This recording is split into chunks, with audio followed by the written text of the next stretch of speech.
Hello everybody, have a happy Sunday. I'm headed to church and then I'm going to head out to training camp to get some of that good scrimmage footage for you.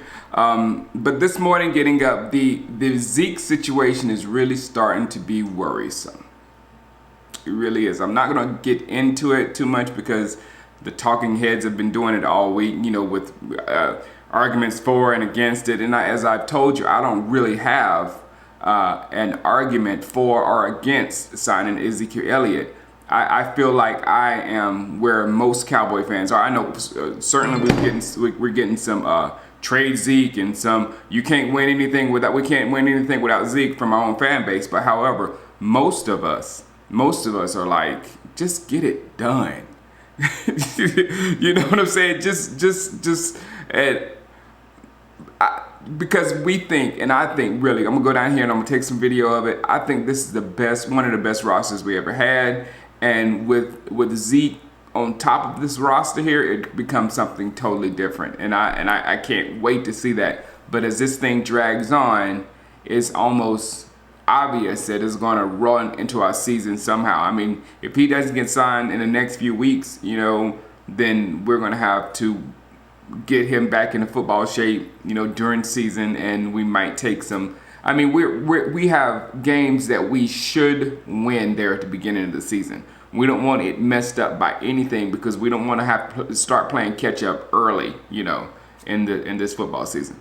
So, with that being said, wanting this thing to be over quickly, I will say that there are four guys that I feel must be paid for this thing. Even with the Zeke situation going on, we must focus on making sure we get these four guys in. One, of course, is Dak Prescott, the intangibles with the guy, and I think we really lucked out when you're as old as I am and have went through so many bad quarterbacks, and knowing how Jerry Jones liked to flip over trash cans to find quarterbacks and not really, because free agency, you don't want to pay for a quarterback. That's the dumbest thing in the world. That's giving Kirk Cousins $28 million. That is not the way to go. So when we got a guy that we can win with, some of you guys don't like him because his arm is not good as other Cowboys quarterbacks to your opinion, but we all know that Dak Prescott can lead this team to a Super Bowl.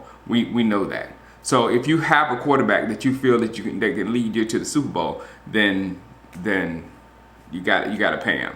And then you can't do it with just a running back, signing Zeke and not having any running back. Just, if you don't believe me, watch what's going to happen with the New York Giants this year. I promise you, Saquon Barkley will have, barring any injury, Saquon Barkley will have a wonderful season. But what's going to happen with the Giants? So we just can't let a quarterback go without a replacement, without a plan of a replacement, without anything. We can't. That can't happen. Amari Cooper is the next guy, number 2. His attitude, just like Dak, is daggum perfect. They're out there still grinding. I mean, not to go back to Dak, but he hadn't made very much money at all so far. And it's really sad that he's like one of the lowest paid players on that football team, and he's the leader, and he's put up the stats that he's put up and all that kind of stuff. So it's kind of sad that these guys are not being taken care of immediately because of the attitude that they're having toward the team. Amari Cooper said he's not worried. I would run to him with money with that type of attitude. Like, please stay on our team so that attitude can go to the other players and the younger players or whatever. So, and not only that, his attitude, you have if he walks, the 2019 first round pick walks as well, which would make that trade extremely dumb because we just traded for a season and a half for a guy.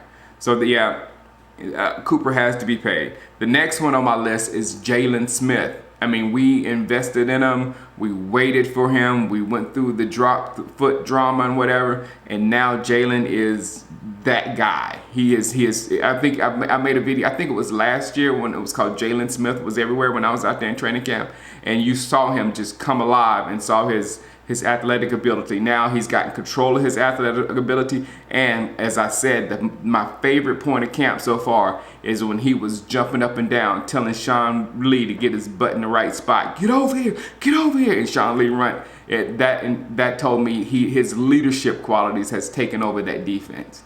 And again, another personality that is infectious within that organization. Last, I cannot let Jalen go. Jalen has these three guys so far has been paid. This fourth one, I'll get some pushback from you, and that's okay. But I'm in the Byron Jones corner 100%. I think Byron Jones has arrived. If he'd be doing us a favor if he signs for us, because if he hits the market, he would get so much money. It's ridiculous. You know how much, you remember back when Brandon Carr wasn't nearly Brandon Carr was a number 2 cornerback, and I think it was Cortland Finnegan, I think that's his name, whatever. But there were some more corners that really wasn't that good in the same free agent class, and we had to severely overpay. And I like Brandon Carr too, I did. But we had to severely pay him like a number 1 corner because we had to get that corner out of free agency. So if Byron goes to free agency with like one of the 8th most avoided cornerback in the league last year, and people just didn't stop throwing to his side, he would blow up the market and make so much money. So to lock him up quickly before his price tag keeps going up and up and up and up because of his position. Again, Dak Prescott and Byron Jones, you might have problems with both of them, but because of their positions, it would be extremely hard to replace what they're giving us. And if we can get those guys for a decent price, which I think both of them can, as far as against what the market would give them if they went out in free agency, is what I'm saying about a decent price, because Dak Prescott could get a lot out there as well. So those two, you have to pay, because quarterback and cornerback, you have 2 options with them. You have to jump up in the draft and get them. There's very few quarterbacks that make it from the bottom end of the draft. Brady was an anomaly, but there's very few quarterbacks that you don't expect a starter from the back end of the draft. You can barely get a starter from the beginning of the draft. Same thing from corner. You want a stud corner, you better get him at the beginning of the draft, because at the end of the draft, you very rarely would find corners that are number 1 corners and studs for your football team that you pick up late in the draft. You have to either jump for them at the draft or severely,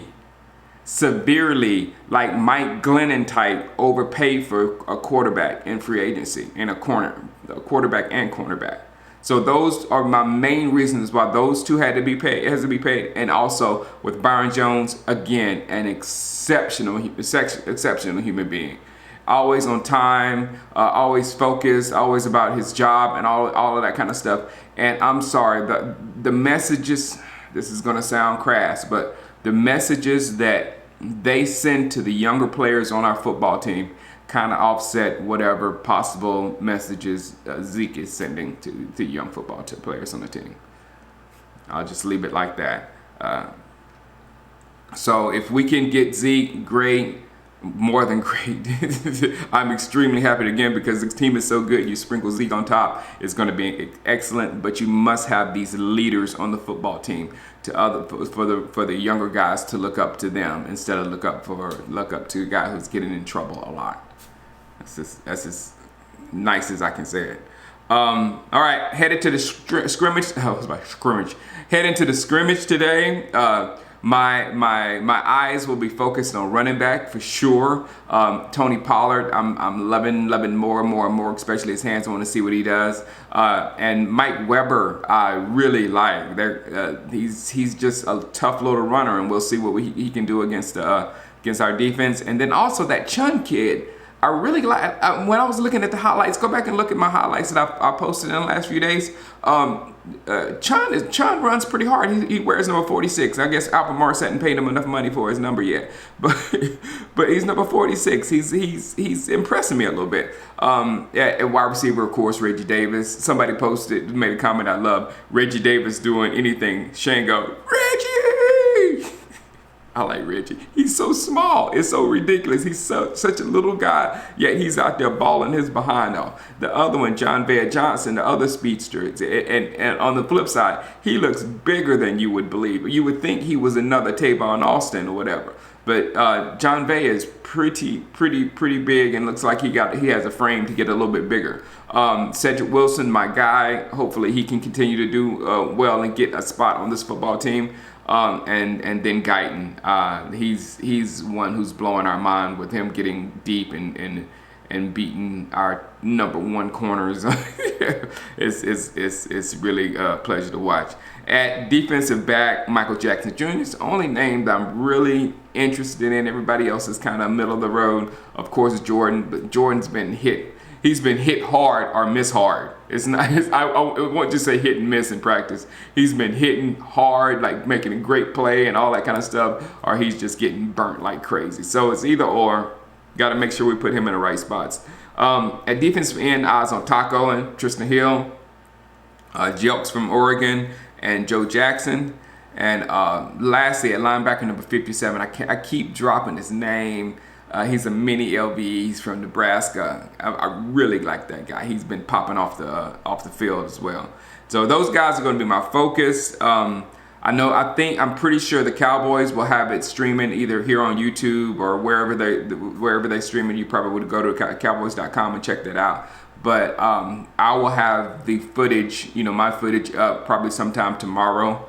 And you can see it and slow it down and back it up, and I'll probably have captions on there explaining what happens as well if I have enough time for that.